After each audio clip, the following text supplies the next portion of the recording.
today we will be seeing what is a declarative representation is. Now I want to model a system to do the reasoning part. Okay, so how am I going to model it? Okay, so what model do is it encodes the knowledge of how the system works in a machine readable form. Okay, so this you see in AI how it is being done. This we are going to see in PGM in a different manner. Okay, so there you will be seeing the generic manner that is being used and the very simple systems. Here we have you also have simple systems only, don't worry, it's not going to be a very complicated system, but in a different manner. So this representation can be manipulated by various algorithms that can answer queries based on the model. So you have a model, you have algorithms, and you have queries. Okay, so what a AI system is trying to do is to answer your queries. And for answering queries, what it requires some knowledge. So the knowledge is represented in one manner inside the model. Now, if I want to query, now if I want to get answer for the questions, I require some algorithms to work on it. So that is the role of algorithm for doing it. So each and everything we will be seeing in detail. Okay. So one of the example for it is medical diagnosis system. So what is a model in a medical diagnosis system is it is representing knowledge about different diseases and relationship between various symptoms and test results. So if I have a disease, how to identify what disease I am having. Okay, first thing what you will be doing is like you will be telling the symptoms. Okay, so what is a disease? You are normal. Okay, but something abnormal is happening to your body.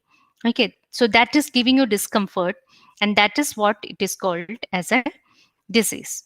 Okay, now what is abnormal that is going on inside your body is known as symptoms in the medical terms. What are the symptoms that you can have? Okay, generally you don't have fever. Okay, but when you have fever, that is something abnormal. When you have cough, cold, that is abnormal. So these are said to be the symptoms that you have. So when you consult the doctor, what you will tell? You will tell those symptoms. See, I was okay till last week. This week I started getting headache or fever, cough, cold, etc. Okay, so these are what you communicate to the doctor. So we are trying to replace doctor with a medical diagnosis system, so we have to tell the same things to the diagnosis system. Now there can be, it is for simple diseases, but for complex diseases it is not going to be only symptoms. There will be some test results also, like x-ray or MRI or your previous history, that is medical history. All those things come into picture. Okay, so representing all of them, okay, in a like is called a model. That is what the model will be having a broader perspective.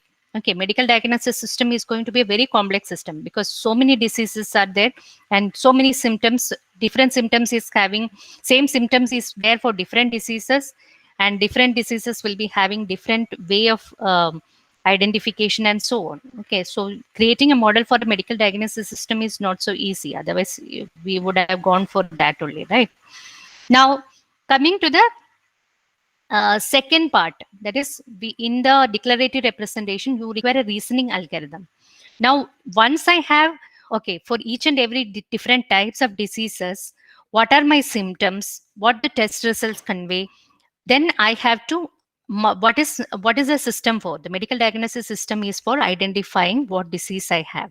Okay, so for doing that is called diagnosis. Okay, so to undergo the diagnosis, what we have to do, it has to use the model and the attributes. Okay, so model is like the different symptoms. It's made of, model is made of different diseases and the symptoms corresponding to that particular diseases. Okay, and the symptoms are nothing but the attributes corresponding to it. And what patient is trying to tell, the patient have to tell what all problems he is having. Okay, now assume a voice based interaction system is there. So what the doctor or the chatbot is there, so chatbot will be asking you what are your symptoms. Then what will the patient tell? The patient will tell headache.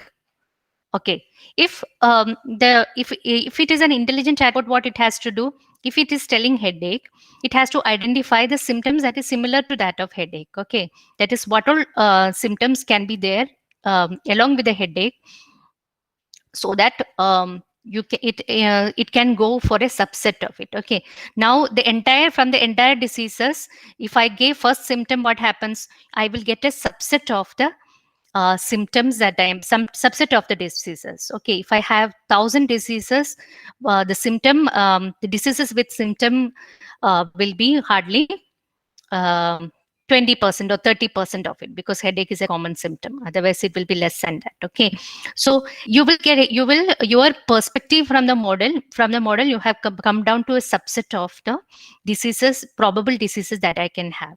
Okay, so this is how and the system works at the back end. Okay, now what it will do, if I have headache, the chatbot should ask, okay, you have headache, no? So you have cough and cold. Okay, so cough and cold is most um, similar symptom that you can have along with headache. Okay, so how it is doing so, that is based on the model that is being created. It have to generate what question I have to ask next, right? So this is what we are trying to do in building a intelligent system using any algorithm. So it uses model and attributes to answer queries related to the patient's diagnosis. Okay, now if I have headache, then cough, cold, etc., then what the doctor will tell? Doctor will tell to take one paracetamol and see. Okay, so 6 hourly you take for 1 day and do it.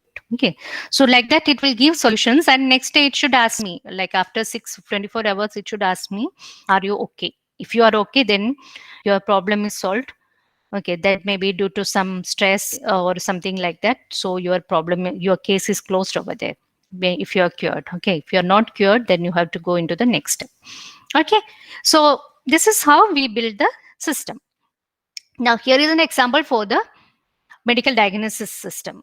Okay, now as I told you, okay, if you travel, okay, or you have smoking habits, these are the chances that you can have. You can have tuberculosis, you can have lung cancer, bronchitis, abnormality in lungs, and these are the parameters. Okay, so if these parameters are there, then the doctor have to ask to go for a x-ray. Okay, so these are the nodes that you can have in a medical diagnosis systems. Okay, so this is a broader perspective of it. Okay, like broader in the sense it is only a 1 by 100 or 1 by 1,000 part of this particular network. Okay, so if I have a medical diagnosis network, then what I want to tell you is the number of nodes is going to be extremely large in number, and the interactions with the number of nodes is going to be extremely large in number. Okay, so this is only a snapshot of it, wherein you can see that if the person is traveling, what happens when you travel? You are more exposed to smoke because our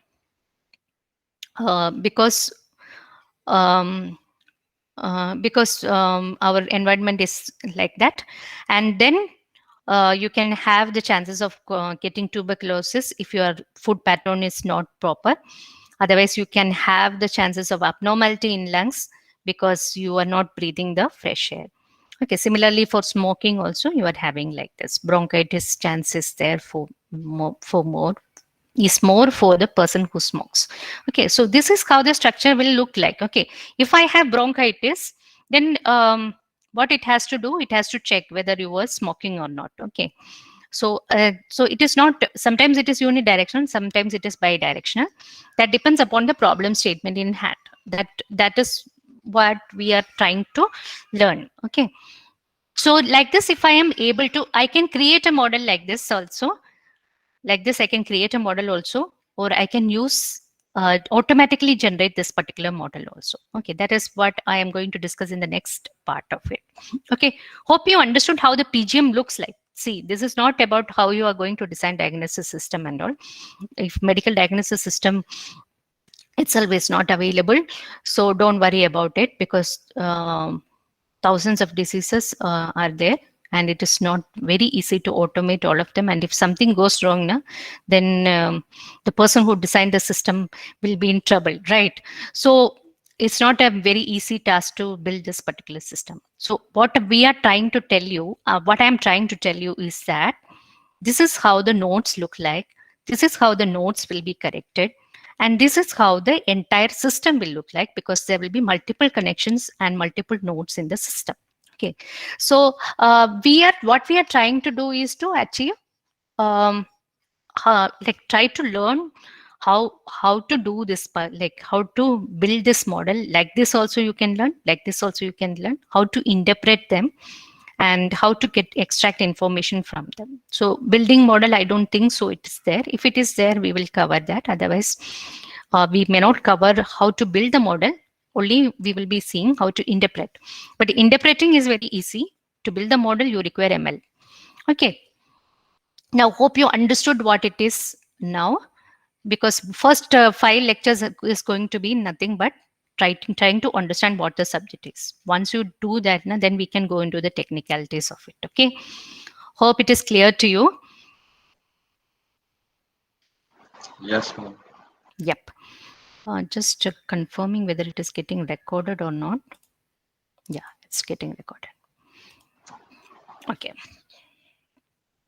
Now coming to the declarative representation. Now, why we are going for this? One of the key property of any declarative representation, there are multiple methodologies in it, and PGM is one methodology that comes under declarative representation. Okay.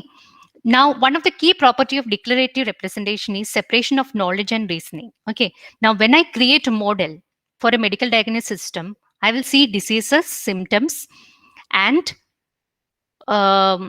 what are the symptoms test result, or whatever parameters that I am having with respect to that particular system. Okay, so medical diagnosis system is different. Now, when I do the reasoning part of it, okay, what I will do, I require an algorithm for reasoning part. So the knowledge is separate and the reasoning is separate. Okay, sorry, knowledge is separate and the reasoning is separate. Now, what happens is, with respect to the knowledge, I'll be using representing entire thing about the medical cases over here, and for reasoning I'll be using an algorithm for it. Now what is the reasoning algorithm going to do? Okay, now what are the input to the algorithm? The input to the algorithm is the patient will be entering their symptoms. Okay, so that is the input to the algorithm. And what will be the output of the algorithm? The output of the algorithm will be, it will be predicting or giving what type of disease you are having, or sometimes it will be prescribing medicines. Okay, so this is going to be the output of the system. Now, this reasoning algorithm, what it is trying to do is, it will be contacting the knowledge represented. Okay, so it will be, the algorithm will be interacting with the model. That is, in the model, it will be going and checking these are the set of symptoms. Okay, is there any disease corresponding to this particular set of symptoms? Then it will get a subset of it. Now, in that subset, there will be, like, sometimes I may require extra knowledge from the patient. Okay, so what it will do, remember, it is a chatbot only. Okay, so in chatbot, I told what all symptoms I am having. Now I told you, in the return from the model, I will get a subset of the set of diseases that I can have. Okay, so the subset will the reduce as and when I add symptoms. So when I told headache, around 20% or 25% of my disease history was with headache. When I say cough, it will reduce from 25% to 15%. When I take cold, it again reduced to 12%. Now, when I say that I am having a problem with on-screen time or light or something like that, then it will further reduce to 5%. You know what is that particular cause? Because that can be a cause of, that symptom is very specific to that of a migraine, for example. Okay, so in what are the symptoms for migraine? You have sometimes cough and cold is not there, but you can have, now for example, I will remove all of it. Okay, now I have a symptom called as loss of smell. When I say that there is a loss of smell, my subset of the ordinary cough and cold comes into one common disease that we have now. Okay, what is that? Corona. Okay, so we will be seeing, when I say loss of smell, that is one of the, along with headache, fever and all, loss of smell is something that is particularly related to COVID-19 symptoms. Okay, so that subset will reduce continuously.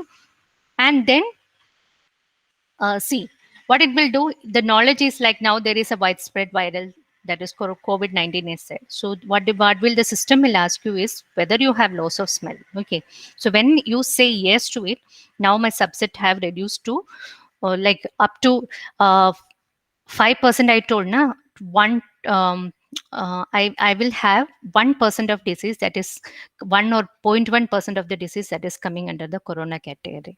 Okay, so then what the diagnosis system will tell you, go for a COVID test. Okay, so this is how we have to design the system. Okay, so that reasoning algorithm will be taking care of what all things I have to ask the questions for it. That is input what I am taking, then our output it will be giving based upon. If I require additional input, then I have to tell the system, the patient, to add more symptoms or ask so many questions where so many symptoms are there or not. And if I am take the subset of it and so on. Okay, so this process of this algorithm, the reasoning algorithm, is entirely different from that of the. So PGM can be applied for any applications because we are having this separation between them. Okay. Okay, now you can see the slide. Yes, ma'am. Yep. Okay. So so what I'm trying to tell you is like okay. So what I'm trying to tell you is that we are keeping the knowledge and reasoning algorithm separate. Okay. So knowledge means what all things I have regarding the disease. That is, what are the symptoms, disease, what are the symptoms corresponding to the disease, that I can store in a different manner. Okay, so that is the representation, knowledge representation. It has its own semantics, that is the way in which you were going to store it. Okay, that we will be learning in AI part of it. But if this part is required, then I will tell you. Mostly we will be concentrating on algorithms part only.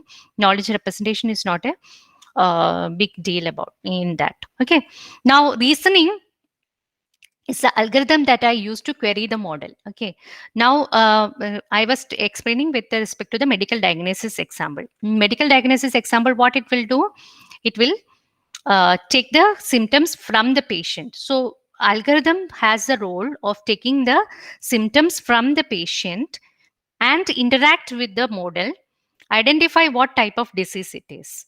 Okay, so I was giving an example of migraine and all. So regular headache will be having a set of diseases. Maybe from the disease data set, maybe 20% of the diseases will be having the symptom headache. But when I tell the symptoms of migraine, that 20% will get reduced to hardly 1 or 2%. The same I explained with the corona also. Like if I have headache, cough, cold, and fever, then it is in the day in the model, from the model, the number of diseases will be around 30% of the diseases from the model will be having these symptoms. But when I tell loss of smell, this 30% will reduce to around uh, 2 or 3%, because not all diseases is going to have a symptom as loss of smell. Okay, so that is what the algorithm is trying to achieve by interacting with the model. Okay, so these two are separate and hence you can apply PGM for any applications. Okay, so that is the advantage of PGM. Because we are keeping the knowledge and reasoning separate, the applications that you can apply this particular methodology is endless. Okay, so we can change the model without changing the algorithm, or we can change algorithm without changing the model. So that is the declarative representation. Okay, now we will see how it is working in the PGM system. Okay, now we have models. Okay, what the models will do? The model is a representative model. Okay, so this is the model will be having the knowledge representation in it. Okay, now how you can achieve the knowledge? You can achieve knowledge in two different ways. One way of achieving knowledge is using a domain expert. Okay, so a doctor can help in designing a medical diagnosis system. using his expertise, we will be building a model, and you can query the model using different algorithms. This is the general way of doing it, and this is bit easier because experts are there. Then we can put the blame, if the system is not working, we can put the blame to expert, right? I'm just joking. Like there are procedures for doing that also, but domain expert, it is easy because for so many years. Okay, so you can have if this model is for teaching purpose, I will be having an expertise in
again I lost the connection. How many times? How long I have asked? Ma'am, just the past minute only. 1-2 minute, no? Okay. Yes, ma'am.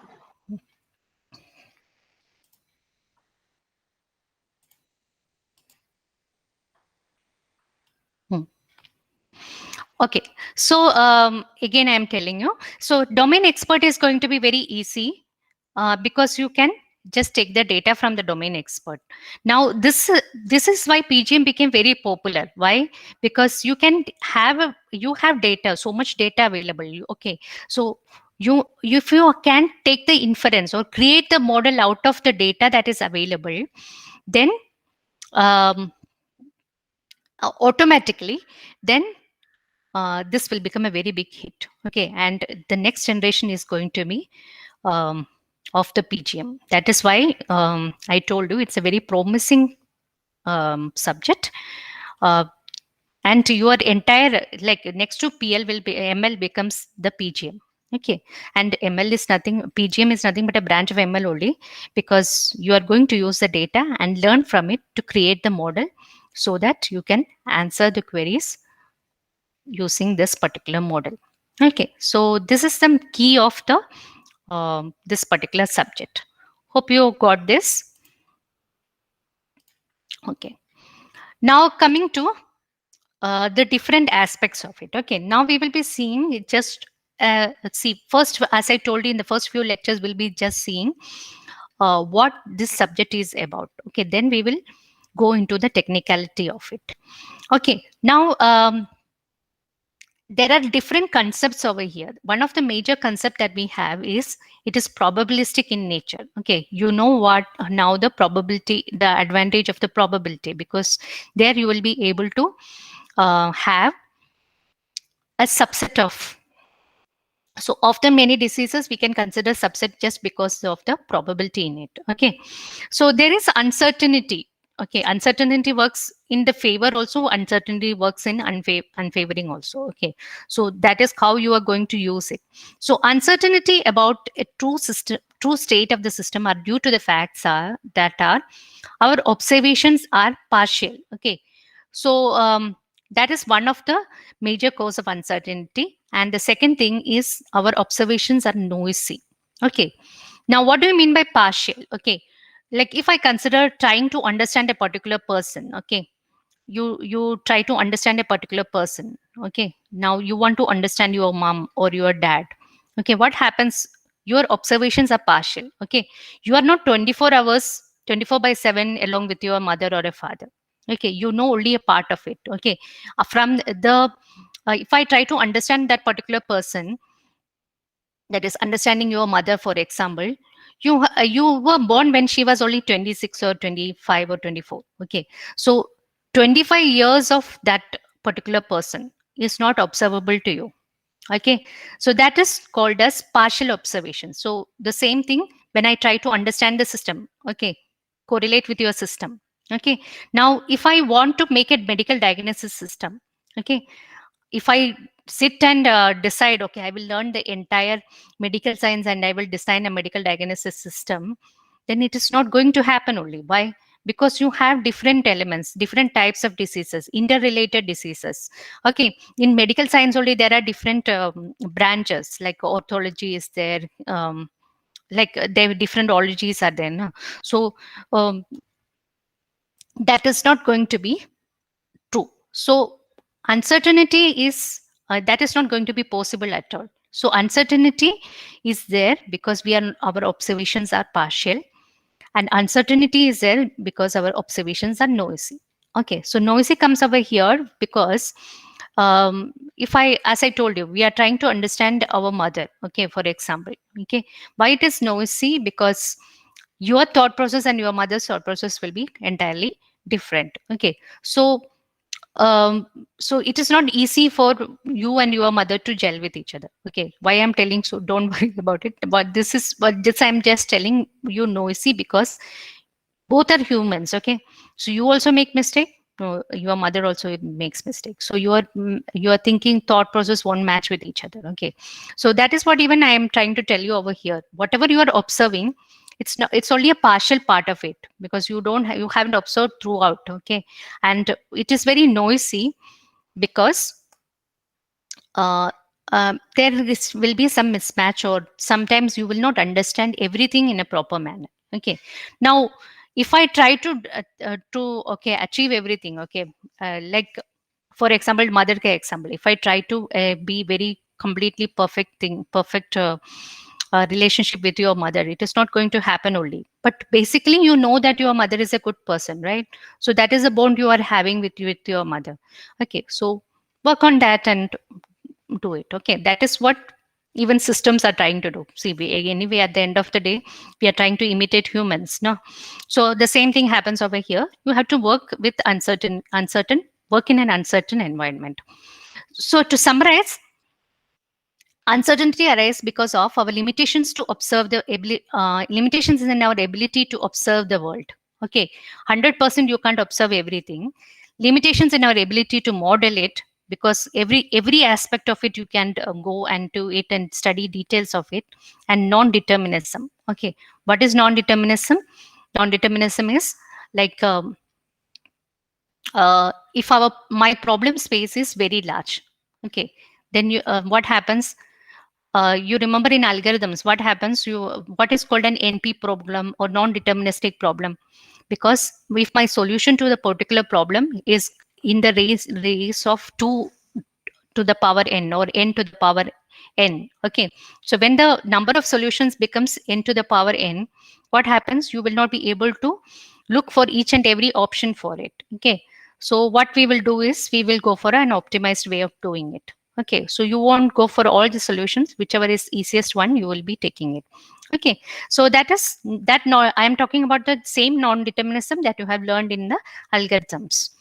Okay, so that's all about uncertainty in it. Okay, now how to deal with uncertainty? I will just finish this slide and I will wind up my lectures.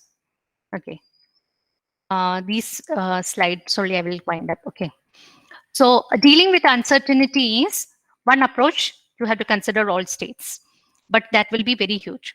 So what you have to do is like the patient can have as many as 573 following diseases. This is not giving me any information in it. So, but most of them are going to be highly unlikely. So you have to conclude in such a manner that what is the probability? What we are not just concentrating on what is possible, we concentrate on what is probable. There, the probability will enable you to consider the subset of the diseases that we are talking about. Okay, so considering multiple possible outcomes and their likelihood is going to be a problem. So we will be considering only a probable one of it. So what it will try to do is, it tries to define a set of mutually exclusive and exhaustive probabilities with a number between 0 and 1, and the total possibilities will be summed up to 1. Okay, so this we will be seeing in detail how it is being done. So don't worry about it. Here I am just giving you an overview that whenever there is all possible outcomes you cannot take, you can take most probable one. And we are trying to achieve that over here. Okay, and lastly, we can only rarely provide a deterministic specification of the behavior of a complex system. That is 100% assuredly we cannot say that this will be working, but we can say 99% accuracy. There are chances that it is this, and we work on that manner only. Okay, otherwise AI will be never become a reality. Okay, so there can be mistakes in the system, and we are trying to achieve it in a cyclic manner by resolving all the things. That is what is happening in the world in software systems and hence in AI also. So probabilistic models will be making the model that is more faithful to the reality, because it will consider the chances that it can go correct. So that is the role of probability theory in this particular subject. Okay, now we will be